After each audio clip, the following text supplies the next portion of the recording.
Buenas noches, nosotros somos el grupo número 2 que está conformado por quien les habla, María Fernanda Salamanca, Giselle Natalia Díaz León. Ángel Bayona Rincón. y vamos hablando de las agnosias, que son el desorden de la percepción o la ausencia total de ella. Recordemos que la percepción es la interpretación secundaria de las sensaciones en base a la experiencia o los recuerdos que poseemos cada uno de nosotros. Sucede por diferentes lesiones que desconectan ciertas áreas del procesamiento sensorial primario. Puede ser algo congénito o un accidente de tipo cerebral, el cual genera pérdida o fallo de algún proceso sensorial, como les mencioné, el primario. Hay diferentes agnosias que están relacionadas con las leyes de Gestalt. Recordemos que las leyes de Gestalt son el principio de la semejanza, la proximidad, la continuidad, la dirección común, principio de la relación de figura-fondo, de igualdad y de cierre. Se clasifican, estas agnosias se clasifican según la modalidad sensorial. En este caso sería la visual, la auditiva, la táctil, la gustativa. La visual es la alteración de la capacidad de reconocer objetos con la vista. Puede ser ventral, que se encarga del reconocimiento, dorsal, de la localización, o el dorsal, perdón. Ah,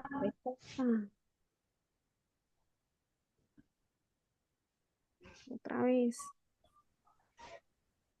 Esta agnosia visual puede ser la ventral, que es la encargada del reconocimiento, o la dorsal, que es la que se encarga de localizar en el espacio.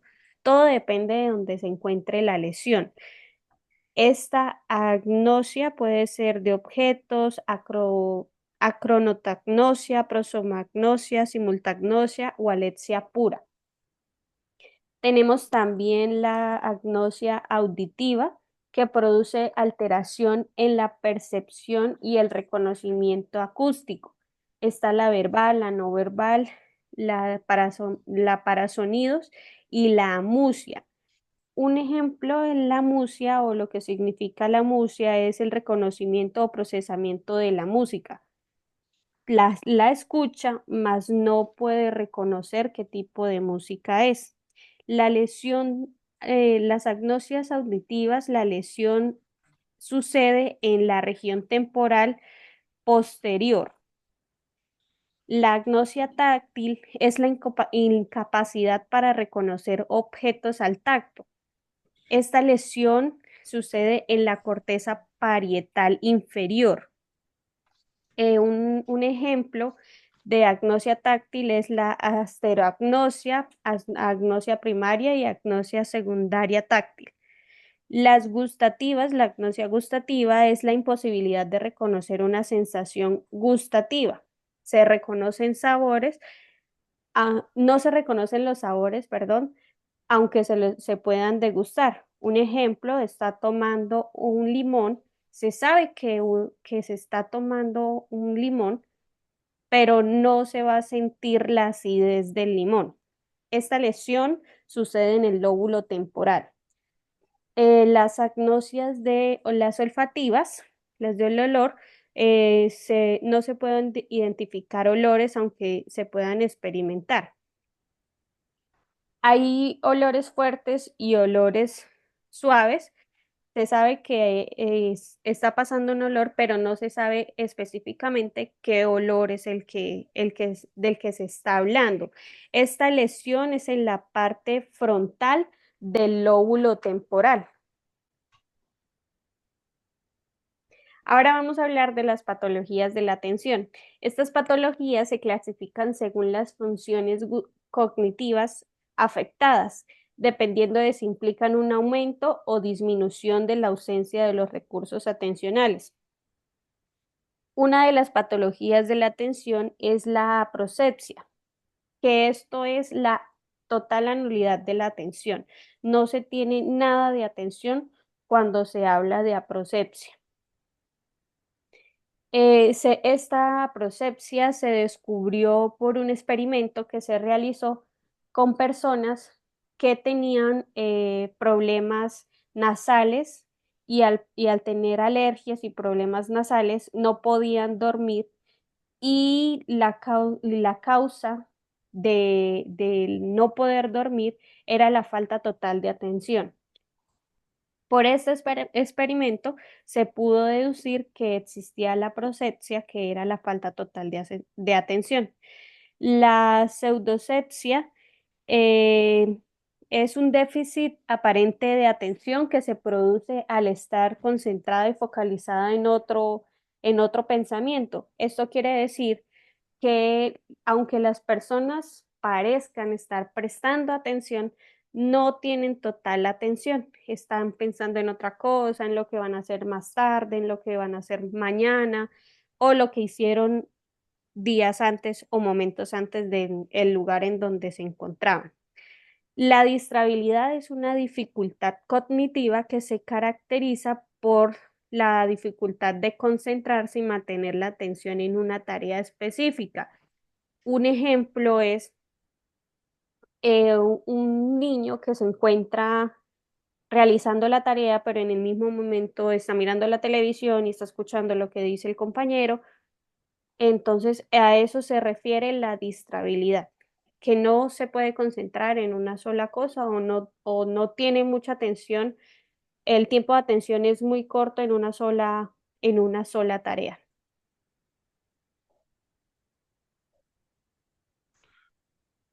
Las patologías de la memoria. Los seres humanos somos lo que podemos recordar. Por esto la memoria es una función cognitiva muy importante. A continuación le mostraré algunas anomalías. La amnesia es una incapacidad de recordar cosas del pasado, algunas actividades que hizo, e incluso de guardar recuerdos nuevos. Lo que está haciendo ahora es posible que nunca más lo recuerde. Anomalías del recuerdo. Estas son las más común. Se presenta mucho en personas que consumen sustancias psicoactivas o sufren enfermedades del sistema nervioso central. Recuerdo personal incompleto. Es un ejemplo puede ser cuando usted intenta recordar el rostro de una persona y siente que ya lo haya visto en algún lugar. Sensación de conocer. Es cuando intenta definir una palabra que ya conoce y se le hace imposible. Punta de lengua. Esta incapacidad es cuando uno quiere incluir una palabra en una conversación y piensa la palabra, pero no es capaz de pronunciarla. Laguna temporal. Cuando uno ya está relacionado con una actividad y la hace de manera autónoma. Allí se presentan las lagunas temporales. Un ejemplo es cuando usted está haciendo una actividad y no recuerda que la haya hecho, pero cuando vuelve en sí ya está hecha. Verificación de tareas.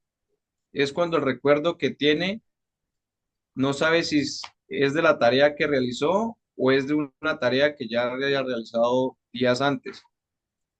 La pseudomemoria es cuando intentan llenar un momento vacío de una historia, fantaseando o imaginando cosas que no han ocurrido nunca.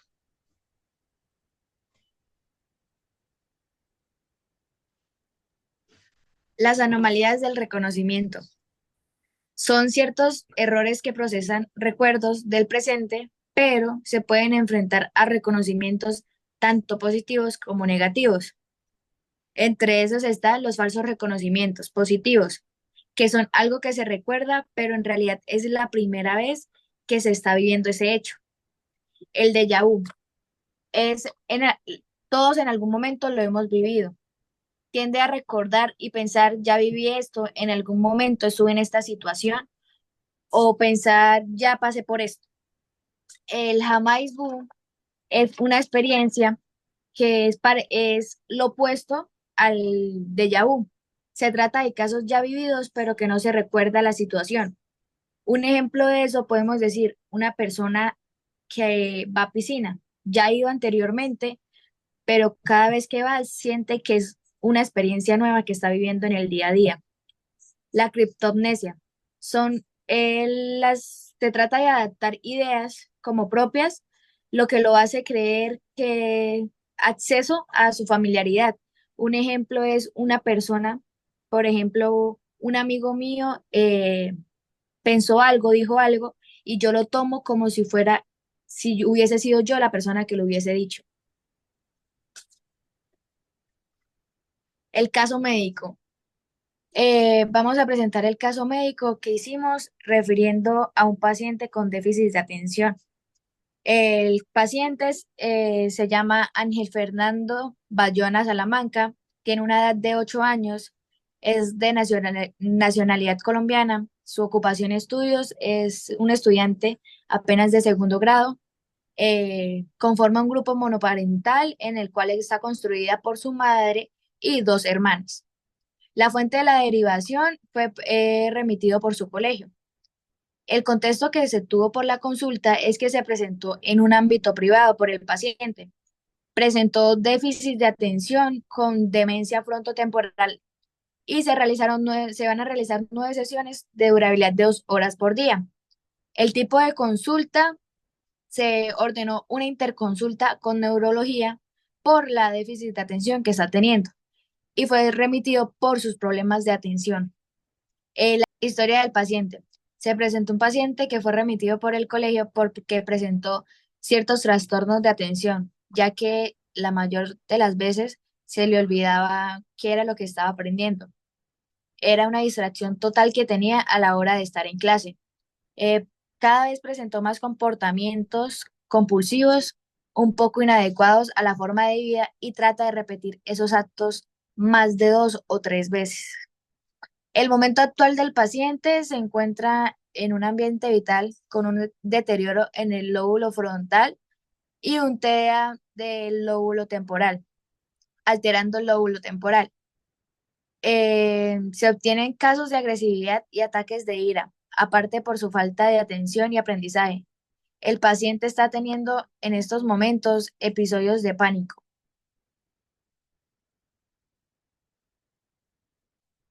El nivel de malestar se presenta en estos momentos un grado de urgencia severo, se puede decir. El motivo de la consulta, por el momento estamos buscando controlar los pensamientos suicidas y controlar las crisis de agresión por el paciente. Se trata de lograr controlar el problema de atención y calmar su ira, ya que muchas veces tiende a ser un poco agresiva. En el sistema atributivo presentamos ciertos actos de violencia que se presentaron intrafamiliar, ocasionados hace más de 2 años entre su padre hacia su madre. Las estrategias que se presentaron, se intentaron controlar los ataques de ira encerrándose en su cuarto para poderse calmar. La única forma que él trataba como de calmar su rabia era encerrándose y estando solo. El grado de disfuncionalidad por ahora no es tratado, ya que hasta hoy tuvo la primer cita y necesitamos una interconsulta con neurología. La red de apoyo que se tiene es con su madre y el director de curso, que fueron las personas que fueron las primeras que notaron los diferentes trastornos que estaba teniendo el niño. Los antecedentes clínicos, por ahora no hay ningún antecedente familiar. El modo de comunicación, se realizaron diferentes modos de comunicación, tanto verbal como físicas, realizando ciertos ejercicios para controlar los problemas de ira y agresividad que tenía. Se realizó un diagnóstico leve del paciente en el que se trataron por medio del habla, dialogando con el paciente y entendiendo qué es lo que lo hace llegar a tener esas crisis y intentar controlarlas a tiempo, ya que pueden llegar a ser, en un caso, un nivel ya un poco más fuerte. Se obtuvieron pensamientos negativos y suicidas por medio del paciente. Se van a hacer actividades físicas para lograr calmar esas crisis de ira y agresividad que él tiene hacia su entorno, ya que pues intenta siempre controlarlas haciéndole daño a la gente por problemas que él tuvo intrafamiliar, ya que observaba que su papá le pegaba a su mamá. Entonces, él cree que pegándole a la gente va a poder controlar su ira y calmar como la rabia que le ocasiona recordar eso. Muchas gracias y hasta luego.